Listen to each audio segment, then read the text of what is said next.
ॐ असतो मा सद्गमय तमसो मा ज्योतिर्गमय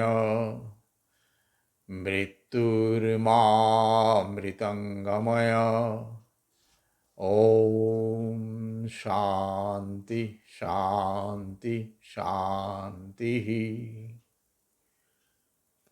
Lead us from the unreal to the real. অসতৰ পৰা সত্যলৈ. Lead us from darkness unto light. এন্ধাৰৰ পৰা পোহৰলৈ. Lead us from death to immortality. মৃত্যুৰ পৰা অমৃত্যুলৈ. ওম শান্তি শান্তি শান্তি.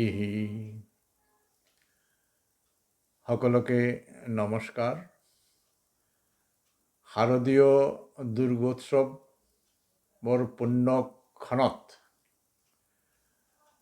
নৱৰাত্ৰিৰ দশম দিন বিজয়া দশমী সম্বন্ধে দুই এষাৰ ক'বলৈ ওলাইছোঁ. কোৱা হৈছে নৱৰাত্ৰিৰ প্ৰথম তিনিদিন দেৱী দুৰ্গাৰ আৰাধনা, দ্বিতীয় তিনিদিন দেৱী লক্ষ্মীৰ আৰাধনা, তৃতীয় তিনিদিন দেৱী সৰস্বতীৰ আৰাধনা. এই তিনি বিভাগ তিনিটা গুণৰ লগত জড়িত. They also represent three basic qualities: tamas, inertia বা জড়তা, rajas, activity, passion, সৎকার্য, সত্য, breaking the boundaries, dissolution, melting or merging.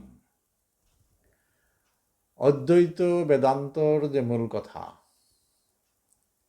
we are all Brahman. The only difference is that we are bounded by a boundary. Brahman is unbounded. So, if we can go beyond this boundary, we will find ourselves identical with that Brahman. এইটো আমি সকলোৱে ব্ৰহ্মণ বা ভগৱান, মাথোন আমি সীমাবদ্ধ হৈ আছোঁ. যদি আমি এই সীমা অতিক্ৰম কৰিব পাৰোঁ, তেনেহ'লে আমি ব্ৰহ্মণৰ লগত একাকাৰ হৈ যাওঁ.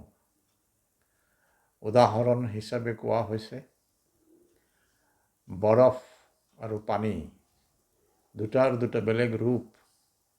বৰফ কঠিন, পানী তৰল.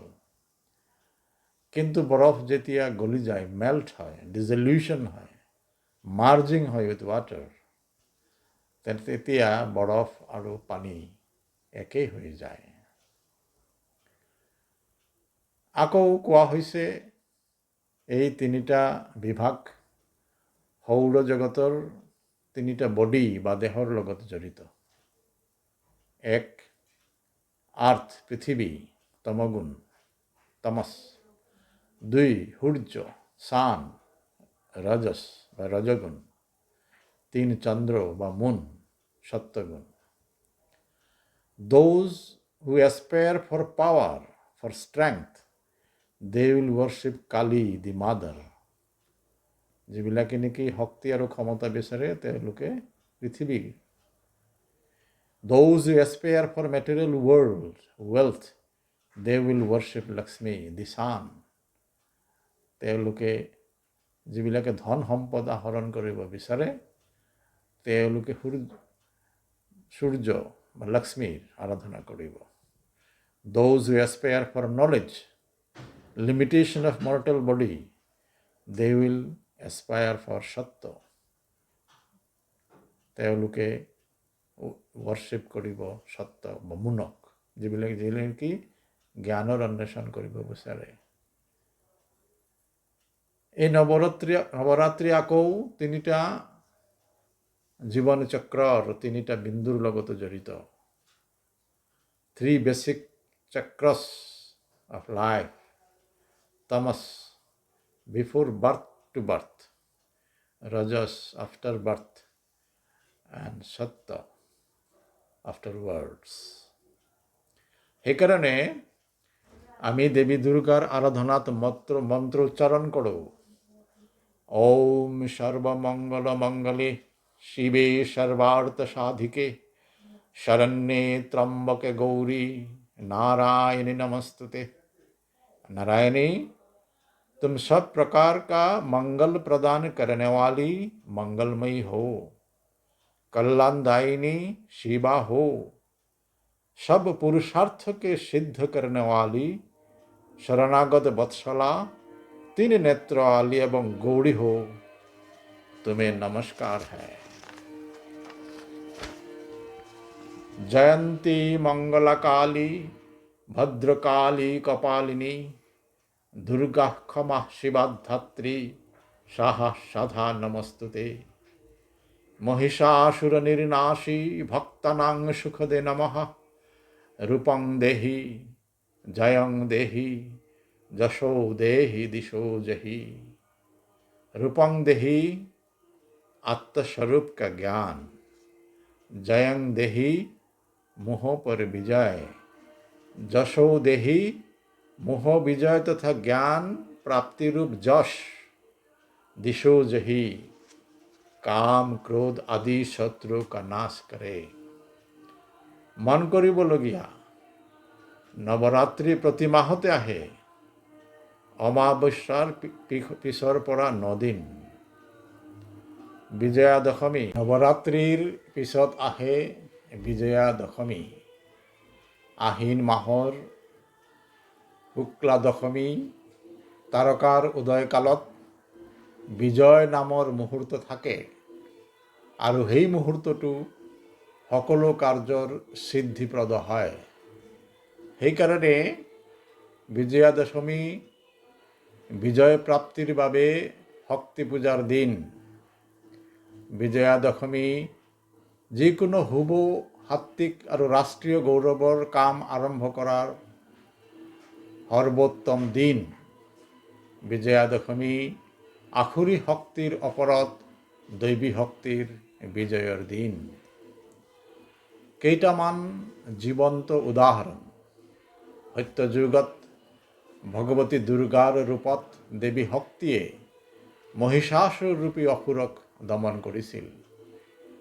ত্ৰেতা যুগত ভগৱান শ্ৰীৰামচন্দ্ৰই ৰাৱণৰ বিৰুদ্ধে যুদ্ধ জয় কৰিছিল। ৰামৰ বিজয় হ'ল, ৰাৱণৰ সমুলঞ্চে ধ্বংস হ'ল।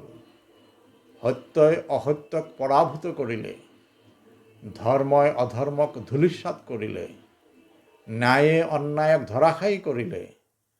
কৃতজ্ঞ হিন্দু জাতিয়ে সেইকাৰণে ৰামলীলা দশহেৰা ৰাৱণৰ প্ৰতিমূৰ্তি দাহ কৰি বিশ্বক জনাই আহিছে যে অন্যায়ী আৰু অত্যাচাৰী শাসক যিমানেই শক্তিশালী নহওক কিয় এইদৰেই বিধ্বস্ত হয়। বিজয়া দশমীৰ দিনা শমী বৃক্ষক পূজা কৰা হয়। দৃঢ়তা আৰু তেজস্বিতাৰ প্ৰতীক শমী বৃক্ষ। তাত অগ্নিতত্ত্ব বিদ্যমান। আমিও শমীৰ দৰে দৃঢ় আৰু তেজস্বী হ'ব লাগে। পাণ্ডৱসকলে শমী বৃক্ষত লুকুৱাই ৰখা অস্ত্ৰ শস্ত্ৰ বিজয়া দশমীৰ দিনাই উলিয়াইছিল আৰু অস্ত্ৰ শস্ত্ৰৰ পূজন কৰিছিল। সেইকাৰণে বিজয়া দশমী অস্ত্ৰ পূজনৰো দিন। শিৱাজী মহাৰাজেও এই দিনটোত সীমোল্লংঘনৰ পৰম্পৰা আৰম্ভ কৰিছিল। 1925 ইংৰাজীৰ বিজয়া দশমীৰ দিনা পৰম পূজনীয় ডক্টৰ কেশৱ বলিৰাম হেডগেৱাৰ ৰাষ্ট্ৰীয় স্বয়ংসেৱক সংঘ সংক্ষেপে RSSৰ স্থাপনা কৰিছিল। এই সংঘ স্থাপনৰ পৃষ্ঠভূমি অলপ অৱলোকন কৰিব লাগিব। পৰম পূজনীয় ডাক্তাৰজীয়ে জানিছিল ভাৰতৰ গৌৰৱময় পৰম্পৰাৰ কথা, জ্ঞান বিজ্ঞান সাহিত্য দৰ্শন চিকিৎসা আয়ুৰ্বেদ নাট্যশাস্ত্ৰ সংগীত আধ্যাত্মিকতা সকলো বিষয়তে ভাৰত পাৰংগত আছিল আৰু গোটেই বিশ্বকে বিলাইছিল। তক্ষশিলা নালন্দা বিশ্ববিদ্যালয়ত বহু দেশৰ পৰা আহি অধ্যয়ন কৰিছিল। আৰ্যভট্টই শূন্যৰ আৱিষ্কাৰ কৰিছিল। সংস্কৃত পৃথিৱীৰ সকলো ভাষাৰ জননী ভাষা। ট্ৰিগনমেট্ৰি এলজেব্ৰা কেলকুলাছ এই ভাৰততেই উদ্ভাৱন হৈছিল। ভাস্কৰাচাৰ্য লীলাৱতী গণিতজ্ঞ আছিল। এইখিনিতে মন কৰিবলগীয়া বিজ্ঞানী ষ্টিফান হকিন্সে এখন কিতাপ লিখিছে, ব্ৰিফ হিষ্ট্ৰী অফ টাইম। তাত তেখেতে সৃষ্টিৰ পূৰ্বাৱস্থা কেনেকুৱা আছিল তাৰ এটা আভাস দিছে। তেখেতে কৈছে আকাশৰ তৰাবোৰ নিজস্ব ইন্ধনেৰে জ্বলি থাকে। ইন্ধন যেতিয়া শেষ হয় তাত প্ৰচণ্ড আকৰ্ষণৰ সৃষ্টি হয়। যিকোনো বস্তু ওচৰত গ'লে এইটো আৰু ঘূৰি নাহে। এই অৱস্থাক তেখেতে ব্লেক হোল আখ্যা দিছে। আমাৰ ঋগ্বেদৰ নাসদীয় চুক্তিতো সৃষ্টিৰ পূৰ্বাৱস্থাৰ এটা বৰ্ণনা পোৱা যায়। তাৰ হিন্দী ৰূপান্তৰণ এনেকুৱা, সৃষ্টিৰ পূৰ্বাৱস্থা কেনেকুৱা আছিল। তব না মৰণ থা না অমরত্ব थे, तब दिवा रात्रि से पृथक नहीं थी, तब तम में छुपाकर तम ही बैठा था, जैसे जल में जल समाहित हो पहचान न जाए। হাজাৰ হাজাৰ বছৰ আগৰ ঋগ্বেদৰ নাসদীয় শক্তিৰ লগত আধুনিক বিজ্ঞানী ষ্টিফান হকিন্সৰ হুবহু মিল। বন্ধুসকল, মানুহ যেতিয়া এই ধৰাধামত আহিছিল শাৰীৰিকভাৱে যে খুব বলশালী আছিল তেনেকুৱা নহয়। মানুহক খাই পেলাব পাৰে এনেকুৱা বহু জন্তু আছে, বাঘ আছে, সিংহ আছে, হাতী আছে। কিন্তু মানুহে মনুষ্যত্বৰ জৰিয়তে খাদ্যৰ আৱিষ্কাৰ কৰিছে, আত্মৰক্ষাৰ কাৰণে অস্ত্ৰৰ উদ্ভাৱন কৰিছে। প্ৰয়োজন সাধনৰ যে জগত খাদ্য বস্ত্ৰ বাসস্থান আৰু আত্মৰক্ষা, এইখিনি অৰ্জিত কৰি শ্ৰেষ্ঠ জীৱ হিচাপে ধৰাধামত নিজকে প্ৰতিষ্ঠিত কৰিছে। এইখিনি কৰি যদি মানুহ ক্ষান্ত হৈ থাকিলেহেঁতেন তেতিয়াহ'লেও শ্ৰেষ্ঠ জীৱ হিচাপে এই ধৰাধামত মানুহ থাকিব পাৰিলেহেঁতেন। কিন্তু মানুহ তাত ক্ষান্ত হৈ থকা নাই। তাতকৈ আগবাঢ়ি গৈ এই বিশ্বত মানুহে ঘোষণা কৰিছে, শ্ৰীলন্ত বিশ্ব অমৃতস্য পুত্ৰা আজ দিব্যধামানিতস্তু বেদাহমতং পুৰুষং মহান্তম আদিত্য বৰুণং তমস পৰস্তাৎ। মানুহক কোৱা হ'ল অমৃতৰ পুত্ৰ। শুনা শুনা অমৃতৰ পুত্ৰগণ, আমাৰ সন্মুখৰ প্ৰয়োজন সাধনৰ যে জগত আছে এইটোৱেই শেষ কথা নহয়। তাৰ পৰপাৰে আন এটা জগত আছে, আদিত্যৰ নিচিনা তাৰ বৰণ। সেইকাৰণে ধৰ্ম অৰ্থ কাম আৰু মোক্ষ চাৰিবিধ পুৰুষাৰ্থৰ কথা আমাৰ পূৰ্বপুৰুষসকলে কৈছে। আমাৰ যে জীৱন, অৰ্থ আৰু কাম লৈ আমাৰ জীৱন, এইটো নিয়ন্ত্ৰণ কৰিব ধৰ্মই, আৰু ধৰ্মৰ দ্বাৰা নিয়ন্ত্ৰিত হৈ আমি মোক্ষ প্ৰাপ্ত হ'ম।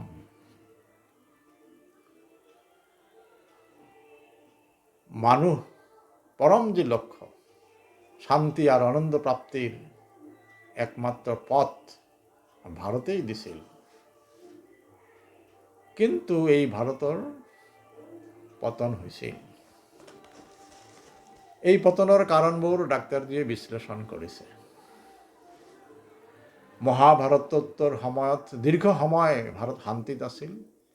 ধনধান্যে পুষ্পে ভৰা আমাদেৰ এই বসুন্ধৰা, এই কথাষাৰ সেই সময়ত খাটিছিল।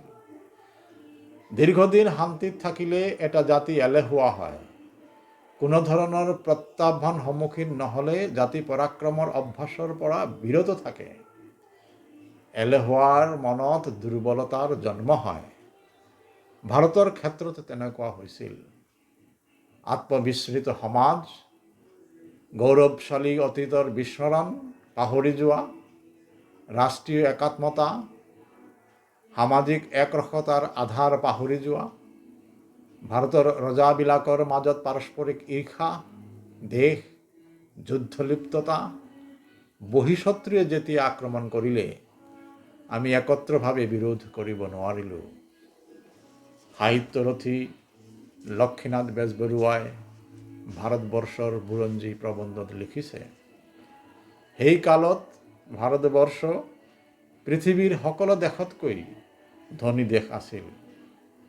উত্তৰ পশ্চিমৰ দেশ আৰু ইউৰোপৰ সৈতে ভাৰতবৰ্ষৰ বেহা বেপাৰ চলিছিল। গজনীৰ মামুদ যেতিয়া ল'ৰা আছিল, উটৰ পিঠিত বহুমূলীয়া বস্তুৰ বোজা দেখি জানিছিল ভাৰতৰ ডাঙৰ ডাঙৰ নগৰ আৰু ধন সোণেৰে ভৰা মঠ মন্দিৰৰ কথা। তেওঁ সেই ল'ৰা বয়সতেই কৈছিল তেওঁ ৰজা হৈ হিন্দুস্তানৰ ৰজাবিলাকৰ লগত যুদ্ধ কৰি আৰবত কৰাৰ নিচিনা মূৰ্তি মন্দিৰ ভাঙিব আৰু ধন সোণ গজনীলৈ লৈ আহিব। 30 বছৰ বয়সত মামুদ ৰজা হ'ল। যুদ্ধ জিকি ধন সোণ লুট কৰি নিলে। এনেকৈ 17 বাৰ ভাৰতবৰ্ষলৈ আহি ধন সোণ লুট কৰিছিল। 1024 খ্ৰীষ্টাব্দত সোমনাথ মন্দিৰ আক্ৰমণ কৰিছিল। ভাৰতবৰ্ষৰ ৰজাসকলে একত্ৰিত হৈ প্ৰতিহত কৰিব নোৱাৰিলে। প্ৰচেষ্টা যে হোৱা নাছিল তেনে নহয়। যেনে চাণক্য চন্দ্ৰগুপ্তৰ কথা আমি শুনিছোঁ। সিকান্দাৰে ভাৰত আক্ৰমণ কৰিব তাৰ পূৰ্বাভাস তক্ষশিলাৰ আচাৰ্য চাণক্যই পাইছিল। সেই সময়ত ভাৰতৰ শক্তিশালী ৰাজ্য আছিল মগধ আৰু তাৰ ৰজা আছিল ধনানন্দ। তেখেতে ধনানন্দৰ ওচৰলৈ গৈ পেলাই ক'লে যে ভাৰতবৰ্ষৰ সমূহ বিপদ আহি আছে, সিকান্দাৰে ভাৰত আক্ৰমণ কৰিব আৰু ভাৰত দখল কৰিব। আপুনি বৰ্তমান ভাৰতৰ আটাইতকৈ শক্তিশালী ৰজা, গতিকে আপুনি বাকী ৰজাবিলাকৰ লগত কথা পাতি শক্তিশালী ৰূপত সিকান্দাৰক প্ৰতিহত কৰিব লাগিব। মদিৰা আৰু নৰ্তকী পৰিবেষ্টিত ৰজা ধনানন্দই উত্তৰ দিলে, দুষ্ট বামুণ, তই শিকাব আহিছ মই কেনেকৈ ৰাজ্য শাসন কৰিব লাগে, তেৰেকিতে ধা। আচাৰ্য চাণক্যই আকৌ ক'লে যে নহয়, আপুনি তেনেকৈ ক'লে নহ'ব। ভাৰতবৰ্ষৰ সমূহ বিপদ, এই বিপদ প্ৰতিহত কৰিবই লাগিব আৰু আপুনিই পাৰে তাৰ নেতৃত্ব দিব, আপুনি নেতৃত্ব দিয়ক। ধনানন্দই ক'লে, দুষ্ট বামুণ, ইয়াৰ পৰা ওলাই যা, তোৰ কথা মতো মই ৰাজ্য শাসন নকৰোঁ, তাক দিন না। নিজৰ শিখা খুলি অপমানিত চাণক্যই প্ৰতিজ্ঞা কৰিছিল যে এজন যোগ্য ৰজাক মগধৰ সিংহাসনত বহুৱাব। আৰু আমি সবে জানো বালক চন্দ্ৰগুপ্তক শিক্ষা দীক্ষা দি পাৰদৰ্শী কৰি মগধৰ সিংহাসনত বহুৱাই চন্দ্ৰগুপ্ত মৌৰ্যৰ এটা সাম্ৰাজ্য তেখেতে স্থাপন কৰিব পাৰিছিল। ছত্ৰপতি শিৱাজীয়েও হিন্দু সাম্ৰাজ্য স্থাপন কৰিছিল বহু বিৰোধিতাৰ মাজেৰে। জয়সিংহক শিৱাজীৰ বিখ্যাত পত্ৰ এইখিনিতে মন কৰিবলগীয়া। জয়সিংহলৈ তেখেতে লিখিছে, জয়সিংহই ঔৰংজেবক সহায় কৰিছিল। তেৰে জৈছে औरंगजेब की नकरी करते हैं, इसलिए उसका सिंहासन टिका है। यदि तुम हाथ मिला लो तो औरंगजेब का ना तो रंग रहेगा ना जिद, उसकी सत्ता मिट्टी में मिल जाएगी। ইতিহাসে কয়, বিদেশীসকলে নিজৰ বল পৰাক্ৰমেৰে বিজয় প্ৰাপ্ত হোৱা নাছিল। আমাৰ সমাজৰ বন্ধুসকলে তেওঁলোকক সহায় কৰিছিল। হিন্দুস্তানৰ মানুহে হিন্দুস্তান জয় কৰি ঔৰংজেবৰ হাতত অৰ্পণ কৰিছিল। নিষ্কণ্টকভাৱে শাসন কৰাত ঔৰংজেবক সহায় কৰিছিল। তাৰপিছত ইংৰাজ আহিলে, ইষ্ট ইণ্ডিয়া কোম্পানী বেপাৰ কৰিব আহি শাসনভাৰ দখল কৰিলে। বিৰোধ যে হোৱা নাছিল তেনে নহয়, যেনে 1857 চনৰ চিপাহী বিদ্ৰোহ। কাৰণবোৰ কি আছিল? পৰ্যালোচনাৰ যোগ্য। ডক্ট্ৰিন অফ লেপছেছ অৰ্থাৎ উত্তৰাধিকাৰীৰ ত্ৰুটি, এনেকুৱা কিছুমান অদ্ভুত কাৰণ দেখুৱাই ৰাজ্য দখল, ছাবচিডিয়াৰী এলায়েন্স, দুৰ্বল ৰজাৰ লগত সন্ধি কৰি ৰাজ্য দখল, উচ্চ কৰ, উদ্যোগ ধ্বংস উপক্ৰম, জীৱিকা হেৰুৱাৰ উপক্ৰম। ব্ৰিটিছ সেনাবাহিনীত বাধ্য হৈ ভাৰতীয়সকল যোগদান কৰিলে, তাতো বৈষম্য, মাননি কম, হাবিলদাৰৰ ওপৰৰ পদ দিয়া নহয়। ইংৰাজী শিক্ষাৰ প্ৰৱৰ্তন হ'ল, খ্ৰীষ্টিয়ান মিছনাৰীৰ কাৰ্যকলাপ আৰম্ভ হ'ল। এনফিল্ড ৰাইফেলৰ কাৰ্তুজ গাহৰি আৰু গৰুৰ চৰ্বিৰে নিৰ্মিত এনেকুৱা এটা গুজবৰ লৈ চিপাহীসকলে বিদ্ৰোহ কৰিলে। প্ৰথম বিদ্ৰোহী মংগল পাণ্ডে 29 মাৰ্চ 1857 কলকাতাৰ বেৰাকপুৰত পেৰেড চলি থকাৰ সময়তে গুলীয়াই হাগিছন আৰু বাঘ নামৰ দুগৰাকী আৰ্মি অফিচাৰক হত্যা কৰিলে। অতি সোনকালে এই বিদ্ৰোহ বিয়পিছিল, কিন্তু শক্তিশালী ইংৰাজে এই বিদ্ৰোহ দমন কৰিলে। 1905 চনৰ বংগভংগৰ বিৰুদ্ধেও তীব্ৰ আন্দোলন হৈছিল। লৰ্ড কাৰ্জনক হত্যা কৰি বন্দে মাতৰম গাই বিদেশৰ মাটিত ফাঁচী কাষ্টত স্বৰ্গগামী হ'ল মদনলাল ধিংৰা। 12 ডিচেম্বৰ 1912 বংগভংগ উঠাই লোৱা হ'ল। 1885 চনত কংগ্ৰেছৰ স্থাপনা হয়। ৰিটায়াৰ্ড আৰ্মি অফিচাৰ হোম আহ্বায়ক আছিল এই কংগ্ৰেছৰ। মূলতঃ 1857 চনৰ চিপাহী বিদ্ৰোহৰ পৰা ভয় খাই ভাৰতীয়সকলৰ মানসিকতা নিয়ন্ত্ৰণ, ভাৰতীয়সকলৰ লগত আলোচনাৰ এটা মঞ্চ, যাতে তেনেকুৱা আৰু বিদ্ৰোহী নহয়, তাৰ এটা অভিসন্ধি লৈ কংগ্ৰেছৰ স্থাপনা হৈছিল। 1886 চনত মুছলিম লীগৰ জন্ম হৈছিল যদিও ৰাজনৈতিক দল হিচাপে আত্মপ্ৰকাশ কৰে 1906 চনত। বিভাজনৰ মানসিকতাৰ বিস্তাৰ। 1919 চনৰ প্ৰথম বিশ্বযুদ্ধত স্বাধীনতাৰ প্ৰতিশ্ৰুতিৰে ব্ৰিটিছে ভাৰতীয়সকলৰ সমৰ্থন আদায় কৰে যদিও বিশ্বযুদ্ধৰ পিছত প্ৰতিশ্ৰুতি অস্বীকাৰ কৰে। 1920 চনত অসহযোগ আন্দোলন আৰম্ভ হয় আৰু বিভিন্ন ধৰণৰ সংগ্ৰাম চলি থাকে। 1921 চনত অসহযোগ আন্দোলনত সক্ৰিয়তাৰে অংশগ্ৰহণ কৰি পৰম পূজনীয় ডক্টৰ কেশৱ বলিৰাম হেডগোৱাৰ দুবাৰ কাৰাবৰণ কৰিবলগীয়া হয়।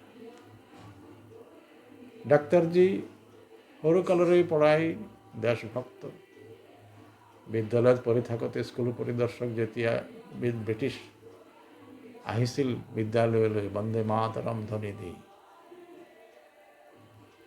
স্বাধীনতাৰ যে উদ্ঘোষ তেখেতে কৰিছিল। ভিক্টোৰিয়াৰ জন্মদিনত মিঠাই খোৱা দাসত্বৰ লক্ষণ বুলি তেখেতে দলিয়াই পেলাই দিছিল। পৰৱৰ্তী কালত ডাক্তৰী পঢ়াৰ কাৰণে কলিকাতা নেশ্যনেল মেডিকেল কলেজ তেখেতে ঠাই হিচাপে বাছি লৈছিল, কিয়নো কলিকাতা তেতিয়া ভাৰতৰ সাংস্কৃতিক, সামাজিক, ৰাজনৈতিক কাৰ্যকলাপৰ কেন্দ্ৰস্থল আছিল। অনুশীলনী সমিতি নামৰ এটা বিপ্লৱী সংগঠনৰ সক্ৰিয় সদস্য আছিল আৰু অতি চতুৰতাৰে, দক্ষতাৰে, কোনো প্ৰমাণ নৰখাকৈ এই দলৰ হৈ কাম কাজ চলাই গৈছিল। কিন্তু লুকাই চুৰাইনো দেশোদ্ধাৰ কেনেকৈ হ'ব, ভাৰত স্বাধীন কেনেকৈ হ'ব? সেইকাৰণে তেখেতে কংগ্ৰেছত যোগদান কৰিলে। কংগ্ৰেছৰ ডাঙৰ ডাঙৰ দুটা অধিৱেশন তেখেতৰ ব্যৱস্থাপনাৰেই সম্পন্ন হৈছিল। কিন্তু ডাক্তাৰজীৰ মনত কেইবাটাও প্ৰশ্ন আছিল, যেনে প্ৰতিগৰাকী ভাৰতীয় যদি ভাৰতীয় মূল্যবোধ, ভাৰতীয় সংস্কৃতি, ভাৰতীয় পৰম্পৰাৰে বিকশিত আৰু বিভূষিত নহয়, নিজৰ যে পৰিচয়, সেই পৰিচয়ে যদি প্ৰতিগৰাকী ভাৰতীয়ে সঠিকভাৱে মূল্যাংকন আৰু হৃদয়ংগম কৰিব নোৱাৰে, তেতিয়াহ'লে ভাৰত স্বাধীন হৈনো কি কৰিব? এই স্বাধীনতা আমি ৰক্ষা কৰিব পাৰিমনে? সেই সময়ৰ সমাজ আত্মবিস্মৃত সমাজ, গৌৰৱশালী অতীতৰ পাহৰি যোৱা বিস্মৰণ, ৰাষ্ট্ৰীয় একাত্মতা নাই, সামাজিক সমৰসতাৰ অভাৱ, ব্যক্তিসকল আত্মকেন্দ্ৰিক, সমাজহিত নাই, সামূহিক অনুশাসনৰ অভাৱ। দেশভক্তি আছিল যদিও প্ৰতিক্ৰিয়াত্মক দেশভক্তি আছিল। মুছলিম বা ব্ৰিটিছৰ আক্ৰমণৰ বিৰোধৰ কাৰণে দেশভক্তি। আমাৰ যে ভাষা, আমাৰ যে শিক্ষা, আমাৰ যে জীৱন মূল্য, মহাপুৰুষৰ প্ৰতিও উদাসীনতা আছিল। ডাক্তাৰজীয়ে বহুতকে এই প্ৰশ্নবোৰ কৰিছে যে আমি যদি প্ৰতিগৰাকী ভাৰতীয়ক যদি সংস্কাৰিত কৰিব নোৱাৰোঁ, ভাৰতীয় পৰম্পৰা, ভাৰতীয় সংস্কৃতি, মূল্যবোধ, দৰ্শন, ইতিহাস, তেনেহ'লে ভাৰত স্বাধীন হয়নো কি কৰোঁ, কি হ'ব? আমি ৰক্ষা কৰিব পাৰিম জানো? সবে উত্তৰ দিছে যে आप जो कहते हैं वो सत्य है, लेकिन प्रतिगिराकी भारतीयों को संस्कारित करने का ये जो काम, ये असंभव है, ये हम कैसे करेंगे? ডাক্তারজীয়ে ক'লে, এই যে অসম্ভৱ কাম, এইটো মই সম্ভৱ কৰি দেখুৱাম। আৰু কংগ্ৰেছৰ পৰা ফালৰি কাটি আহি 1925 ইংৰাজীৰ বিজয়া দশমীৰ দিনা ৰাষ্ট্ৰীয় স্বয়ংসেৱক সংঘৰ প্ৰতিস্থাপনা কৰিলে। এইখিনিতে উল্লেখযোগ্য 1893 চনত স্বামী বিবেকানন্দ আমেৰিকাৰ চিকাগো ধৰ্ম মহাসন্মিলনত গৈছিল ভাৰতৰ হিন্দু ধৰ্মৰ প্ৰতিনিধি হৈ। তাত গৈ তেখেতে কি ক'লে? সিষ্টাৰ্ছ এণ্ড ব্ৰাদাৰ্ছ অফ আমেৰিকা, হে আমেৰিকাবাসী, মোৰ ভগ্নী আৰু ভাতৃগণ। এইখিনি কোৱাৰ লগে লগে চবে হাত চাপৰি দিলে। বহু সময় হাত চাপৰি পৰি থাকিল। কি আছে এই সিষ্টাৰ্ছ এণ্ড ব্ৰাদাৰ্ছ অফ আমেৰিকা শব্দকেইটাত?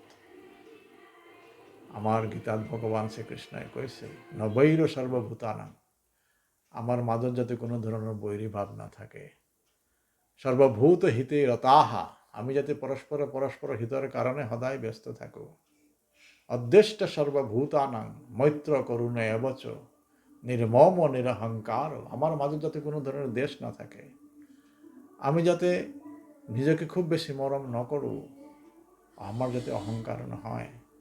সর্বে ভবন্তু সুখিনঃ, সর্বে সন্তু নিরাময়া, সর্বে ভদ্রাণি পশ্যন্তি, মা কশ্চিৎ দুঃখ ভাগ ভবেৎ।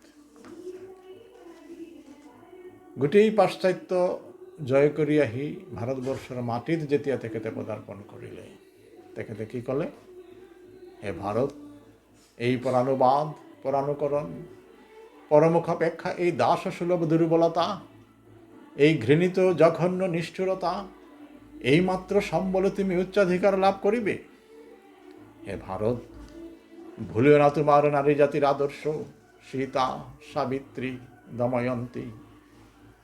ভুলিও না তোমার নারী জাতির আদর্শ, সীতা, সাবিত্রী, দময়ন্তী। ভুলিও না তোমার উপাস্য মানাথ, সর্বত্যাগী শঙ্কর। ভুলিও না তোমার বিবাহ, তোমার ধন, তোমার জীবন ইন্দ্রিয় সুখের, নিজের ব্যক্তিগত সুখের জন্য নহে। ভুলিও না তুমি জন্ম হইতেই মায়ের জন্য বলি প্রদত্ত। ভুলিও না তোমার সমাজ সে বিরাট মহামায়ার ছায়া মাত্র। হে বীর, সাহস অবলম্বন করো, সদর্পে বলো আমি ভারতবাসী। বলো মূর্খ ভারতবাসী, দরিদ্র ভারতবাসী, ব্রাহ্মণ ভারতবাসী, চণ্ডাল ভারতবাসী আমার ভাই। তুমিও কোটিমাত্র বস্তাবৃত হইয়া সদর্পে ডাকিয়া বলো, ভারতবাসী আমার ভাই, ভারতবাসী আমার প্রাণ, ভারতের দেবদেবী আমার ঈশ্বর, ভারতের সমাজ আমার শিশুসজ্জা, আমার যৌবনের উপবন, আমার বার্ধক্যের বারাণসী। বলো ভাই, ভারতের মৃত্তিকা আমার স্বর্গ, ভারতের কল্যাণ আমার কল্যাণ। আর বলো দিন রাত, হে গৌরীনাথ, হে জগদম্বে, আমায় মনুষ্যত্ব দাও। মা, আমার দুর্বলতা কাপুরুষতা দূর করো, আমায় মানুষ করো। স্বামী বিবেকানন্দের এই যে আহ্বান, মা আমায় মানুষ করো, এটুক হারগত করিয়ে রাষ্ট্রীয় স্বয়ংসেবক সংঘ তার কাম আগবঢ়াই লৈ যায়। সেইকাৰণে ৰাষ্ট্ৰীয় স্বয়ংসেৱক সংঘৰ ব্যক্তি নিৰ্মাণ কাৰখানা, মেন মেকিং মেচিন বুলি কোৱা হয়।